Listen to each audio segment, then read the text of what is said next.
మొన్న కుమార్తెను చంపారన్నప్పుడు ఎంతో భయంకరమైన క్రూరత్వం. అది ఎంత క్రూరం అంటే నోటితో చెప్పలేనంత క్రూరత్వం. ఆమెను చంపివేశారు. ఇది రాక్షసత్వం కదూ. ఆ కుమార్తె ఆ వయసుకు రావడానికి తల్లి ఎంత కష్టపడిందో, తండ్రి ఎంత కష్టపడ్డాడో, ఆ కుమార్తె ఎంత కష్టపడిందో. ఒక డాక్టర్ అవ్వడానికి ఎన్ని గంటలు చదివింది, ఎన్ని పరీక్షలు రాసింది, మరి అమ్మ నాన్న ఎంత పెంచారు. అదేం చూడకుండా వీళ్ళ కోరికలు తీర్చుకోవడానికి ఈ దుర్మార్గులు ఆమెను చంపడమా?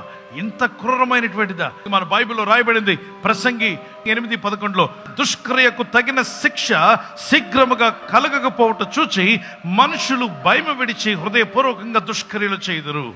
ఇటువంటి జరగకుండా ఆగాలంటే దుష్క్రియకు తగిన శిక్ష రావాలి, శీఘ్రమే శిక్షలు రావాలి. ఘోరమైన వ్యాధి గలది మానవ హృదయం. కామ క్రోధ మదమత్సరాలు వచ్చేవంత గుండెల్లో నుండే. ఇలాంటివి జరగకుండా మనుషులే మారిపోవాలి, మంచి బతుకులు బతకాలంటే గుండెల్లోకి ఎవరు అడుగు పెట్టాలి? పాడైపోయిన హృదయాన్ని బాగు చేసే యేసునాథుడు గుండెల్లోకి రావాలి.